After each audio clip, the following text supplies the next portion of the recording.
I'm turning now to the book of the prophet Isaiah, chapter 46 and verse 1. Isaiah chapter 46, verse 1. Bel boweth down, Nebo stoopeth. Their idols were upon the beasts and upon the cattle. Your carriages were heavy loaden. They are a burden to the weary beast. And our title is The Redeemer Revealed. Well, we've been looking through these remarkable and amazing prophecies, and we've noted already in past chapters the doom of Babylon. Well, at the time of Isaiah, they had not gone into captivity in Babylon, but they would for 70 years, a discipline upon the Jewish nation at that time. And then Cyrus, who was yet unborn, emperor to be of the Medes and the Persians, would crush Babylon. It would be the end of the empire. And first of all, we're reading here once again about Babylon. But I'm going to make our first heading, Babylon and the End of Time. And this is a very powerful chapter, 46. Bel boweth down, Nebo stoopeth. And Bel, well, it's a name for Marduk, and Nebo also are the chief, the senior gods of Babylonia. But here in the prophecy, they are crushed, and their statues are being taken away in verses 1 and 2 of this chapter into captivity to serve as trophies, I suppose, in the court of the Medo-Persian Empire, that the gods of this mighty Babylonian empire were crushed and taken. So you see here how they stoop, but there's a certain sarcasm in the inspired word given to Isaiah. The animals on which these immense statues were placed were sinking from exhaustion. They are a burden to the weary beast. And the sarcasm is here, you see, that these gods were supposed to be the upholders of Babylon, the strength of Babylon. And here they are needing to be carted away unceremoniously, quite unable, obviously, to propel themselves or to be capable of any movement. And they're a burden to the weary beast. Verse 2, they stoop, they bow down together. They could not deliver the burden. The animals can barely carry them, but themselves are gone into captivity. So they failed and they're humiliated. But there's great significance in these verses. Now, the fall of Babylon took place, obviously, before the Israelites were able to return to their land. Cyrus came to power, and in due course, fairly speedily, there's the great Cyrus Declaration in history, the Cyrus Edict, a copy of which is in the British Museum, setting free the captives and allowing them to return to their homeland. The great significance of the fall of Babylon in the history of the Bible is that it paved the way for the coming of the Messiah, because now the Israelites could be returned to their homeland and Christ could be born, not yet, but in due course, a few centuries down the line, in Jerusalem, in Judah, in accordance with all the prophecies of the past. So this is a great step. Everything seemed to have gone wrong while the Israelites were in captivity and not in their homeland, but now they're returned. But there's even greater significance, because as I mentioned, the empire fell of Babylon some little while before the release of the captives.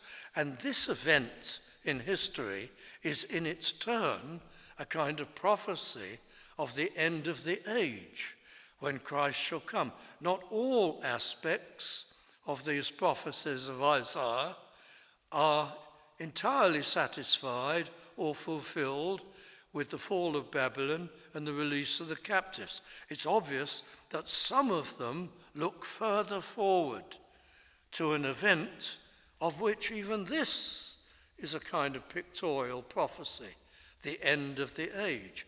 Now, when you consider that Babylon fell and its gods and its tokens before the return of the captives, so today's gods may be put to shame. I can't be emphatic about this, but they may be put to shame even before the return of Christ. And you think of the gods of today: evolution, rationalism and unbelief, the worship of wealth, the neo-worship of entertainment, the great drug that sustains everybody, debased moral conduct. These are like gods. They're so important to present society.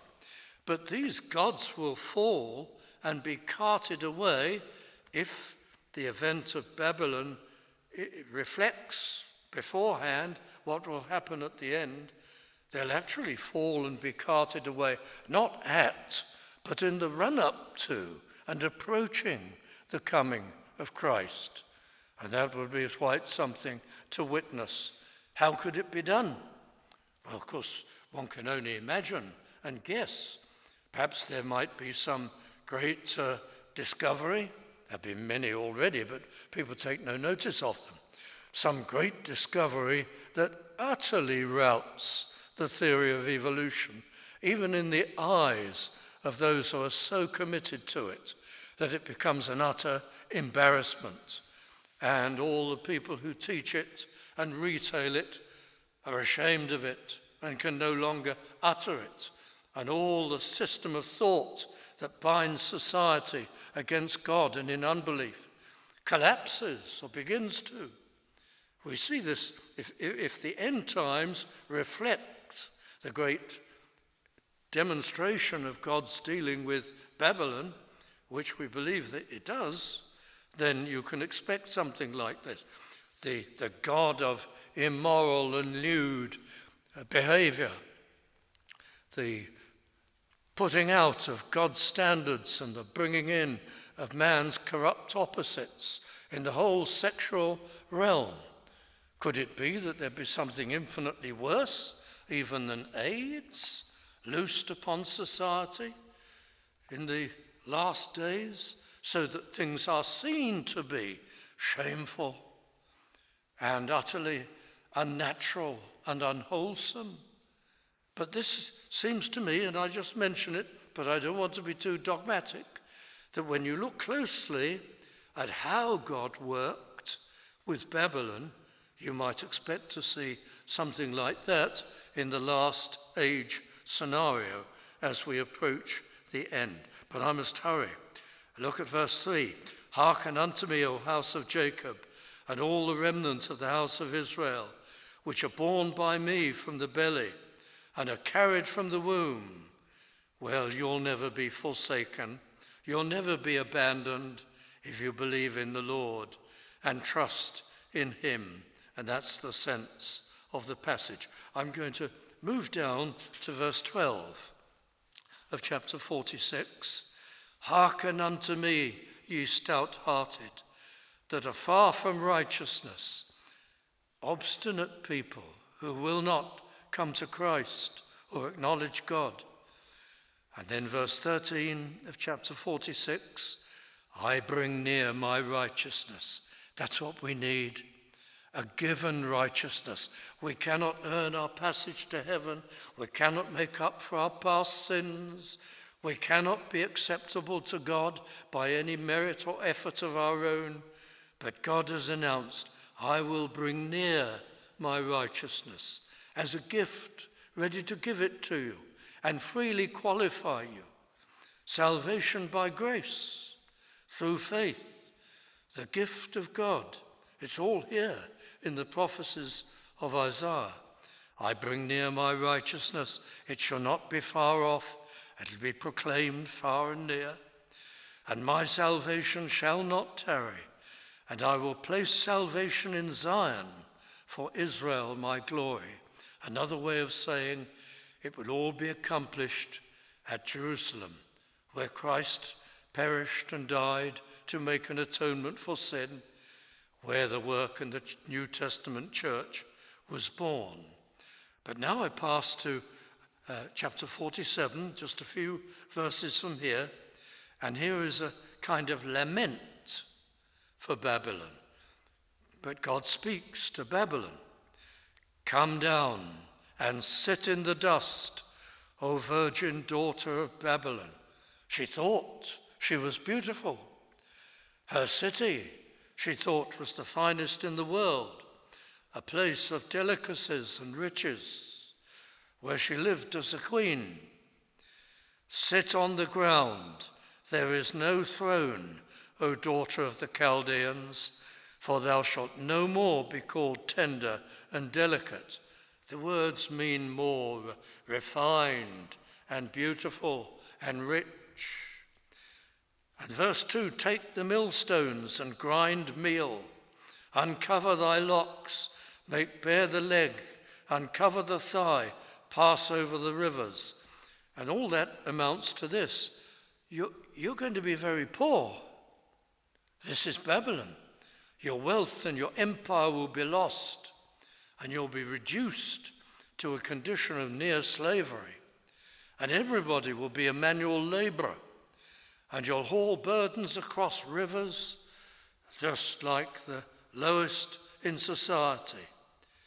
Verse 3, thy nakedness shall be uncovered, yea, thy shame shall be seen.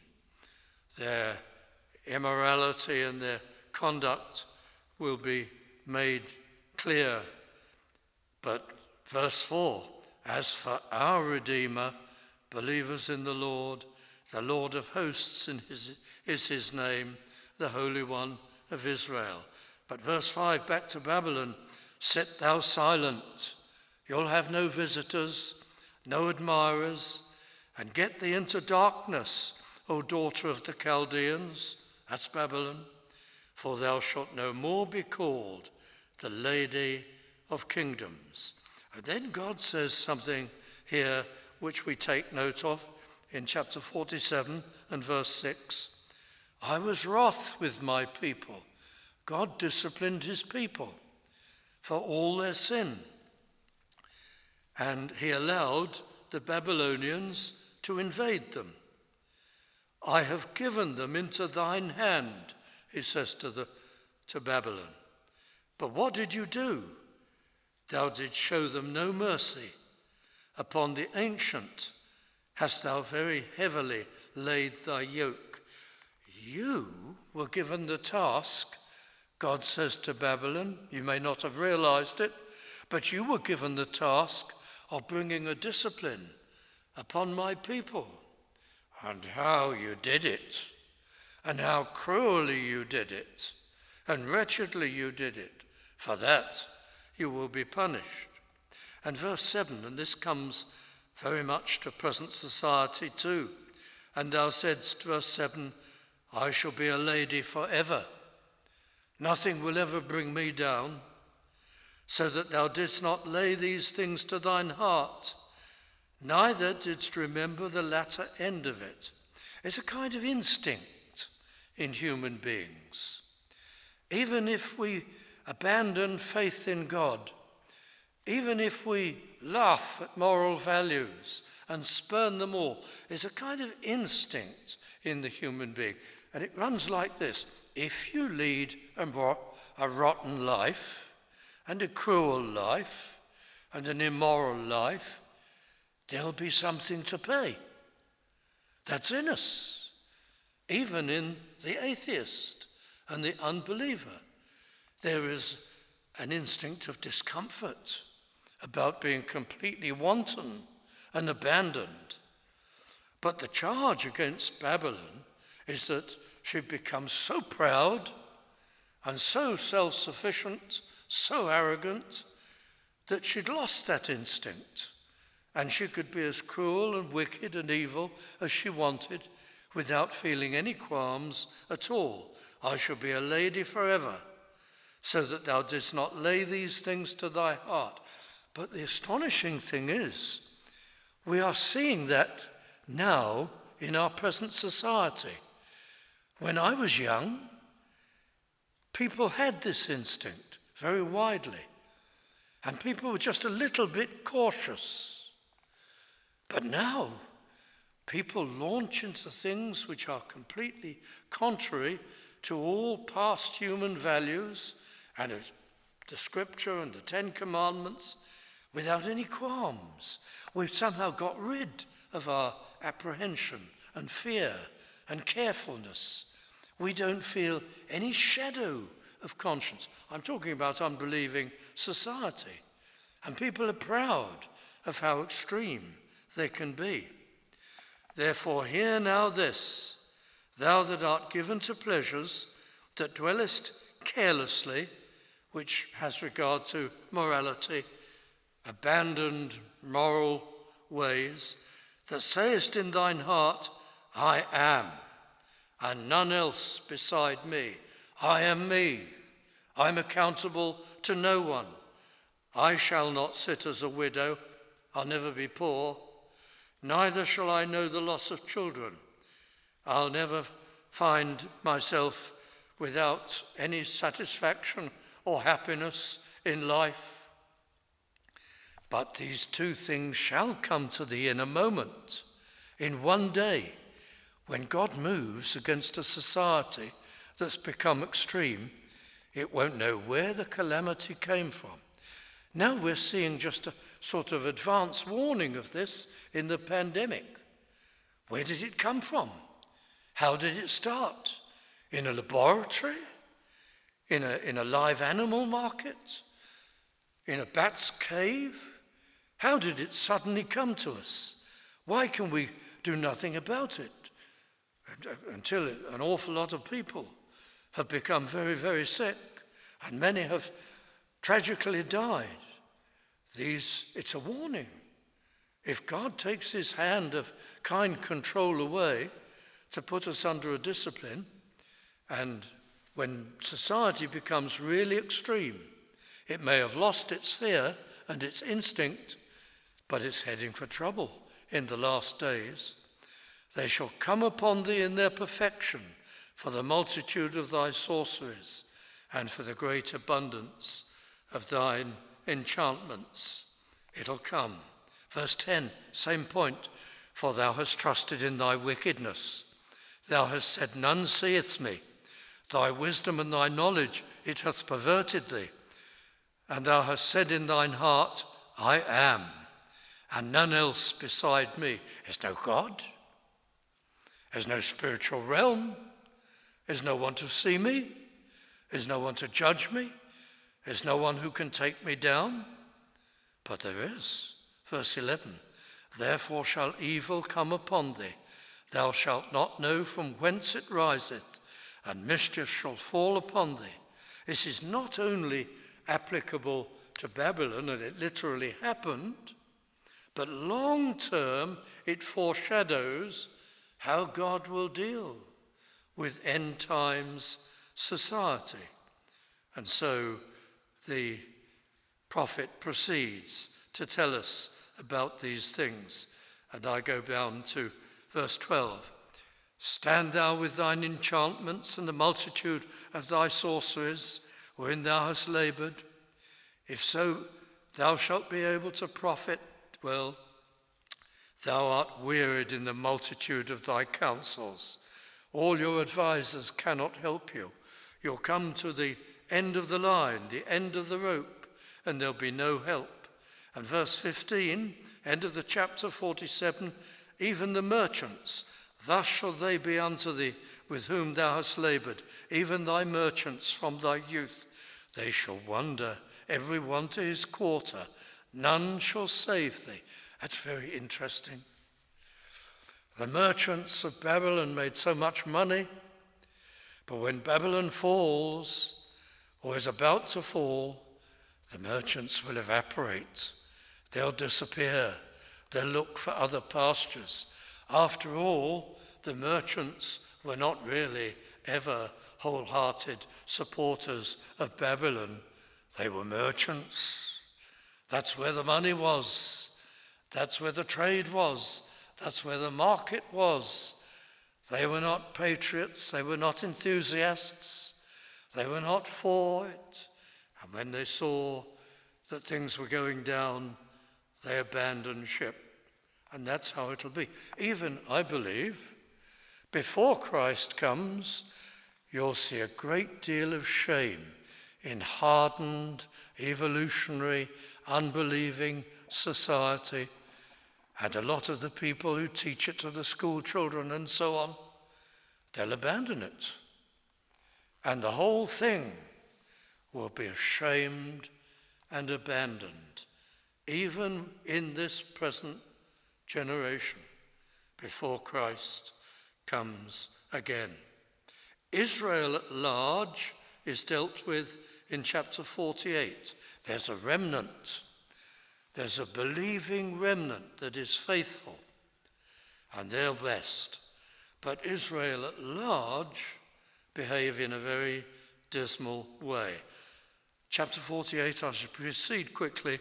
Hear this, ye this, O house of Israel, which are called by the name of Israel, and are come forth out of the waters of Judah, which swear by the name of the Lord, and make mention of the God of Israel. They follow the worship, they go through the ceremonies, but not in truth, nor in righteousness, says Isaiah. By and large, the nation is not sincere. By and large, though they follow their religion, they're phonies. They're idol worshippers at the same time. For they call themselves of the holy city and stay themselves upon the God of Israel. The Lord of hosts is his name. But then you see more about them, verse 4. Obstinate, their neck is an iron sinew, their brow brass, hard in face toward God. And they're condemned in the verses following because they don't listen to the Lord. There are always people like that, not only in ancient Israel, but even in the Christian churches today. There are people who will worship, but they will not listen to the Lord or obey. What they get out of it, well, whatever they're looking for, it isn't really the Lord. And that's tragic. And Israel at large is described in these terms. And this 48th chapter speaks of the very small likelihood that the mass of Israelites will listen to this appeal to them made by God. A remnant will, but by no means all. But I want to come, as we move to conclusion, to the 49th chapter and a final heading, Christ now speaks. So there's been more about Babylon. There's been a chapter about the unsatisfactory conduct of the Jews at large. And now Christ is introduced and how he will appear. As the chapter goes on, it's obvious. It's the eternal Son of God, Christ, and the words are put in his mouth. Verse 1, listen, O isles, unto me, and hearken ye people from afar. One is going to come to whom the world must listen. He has come, of course, into that manger at Bethlehem to walk on earth, to suffer and die, to make an atonement for sinners who will trust in him, and to rise from the dead. Listen, O isles, unto me, and hearken ye people from far. The Lord hath called me from the womb. He's going to be born, literally, through a womb into the world. From the bowels of my mother. Why my mother? Why my mother? Because, of course, Christ, when he would come, wouldn't have a human father. He would be born, conceived of the Holy Spirit. Isaiah is saying only what he said before in Isaiah chapter 7 and verse 14. Therefore the Lord himself shall give you a sign. Behold, a virgin shall conceive and bear a son, and shall call his name Emmanuel. And now in chapter 49 and verse 1, he introduces him and his future coming. The Lord hath called me from the womb, he says, from the bowels of my mother. Verse 2, he hath made my mouth like a sharp sword. I am judge of all the earth. I am the eternal Son of God, he might well say. But he's speaking of his appearance on earth. In the shadow of his hand hath he hid me. That points to the intimate relationship between God the Father and God the Son. They're equally God, equally divine and powerful. And made me a polished shaft. He's coming to earth in order to take the offensive against sin. In his quiver hath he hid me, which means that just as a hunter only produces the weapon when the moment is right, so he is hidden. In the Old Testament, he's mentioned in prophecies and promises, and he isn't produced, as it were, from the quiver until he comes into the world.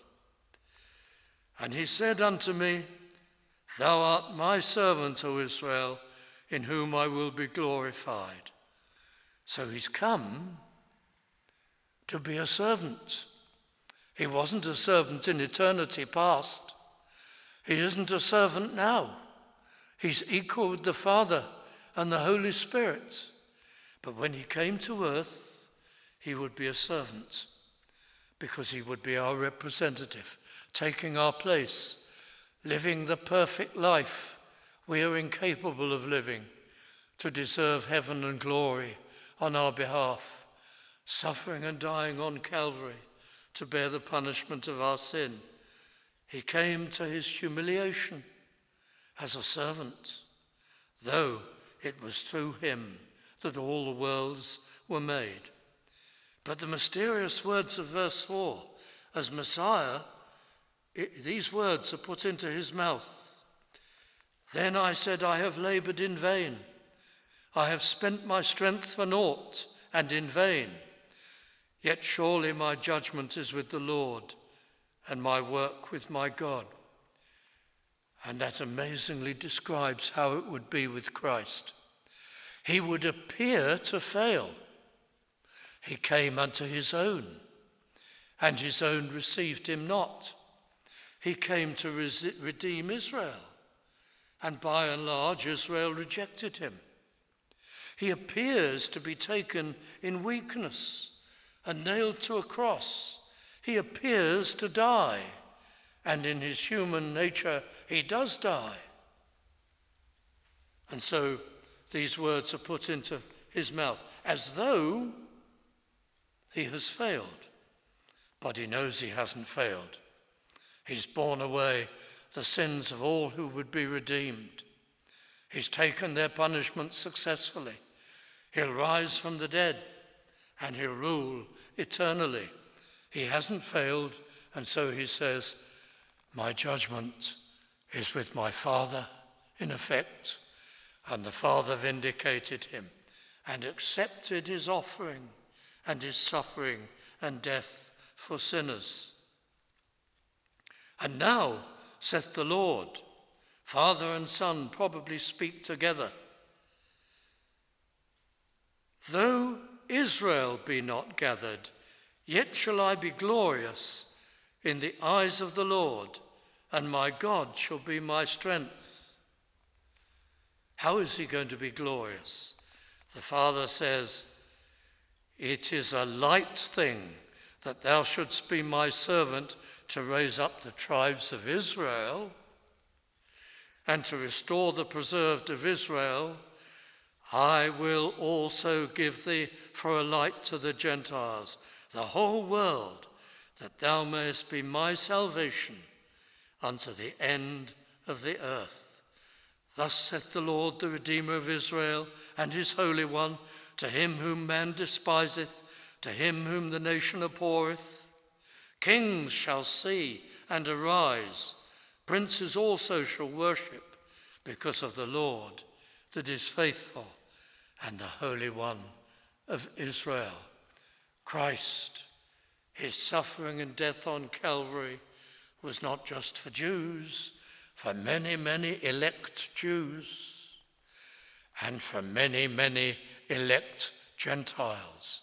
Now the Gentiles will come into the church, and it will be Jews and Gentiles together, not Gentiles replacing Jews, Jews and Gentiles together in the church of Jesus Christ, the last age of the earth.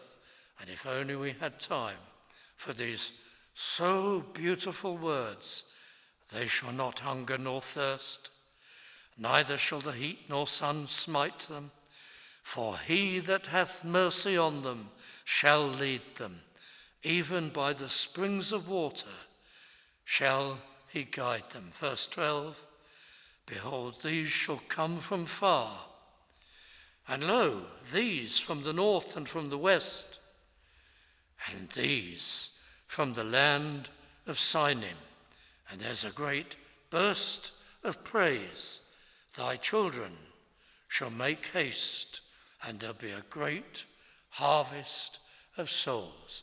Well, I've just desired tonight to span some chapters to show how the prophecies of Isaiah look into the future, right into the coming of Messiah and his work and all that he does for the final age. We've looked at a little at Babylon and its application to the end of time, a little at the dismal conduct of the wider Israel as opposed to the faithful remnant, and we've seen the first speech of Christ in the prophecy of Isaiah. May God ever bless his word to our hearts.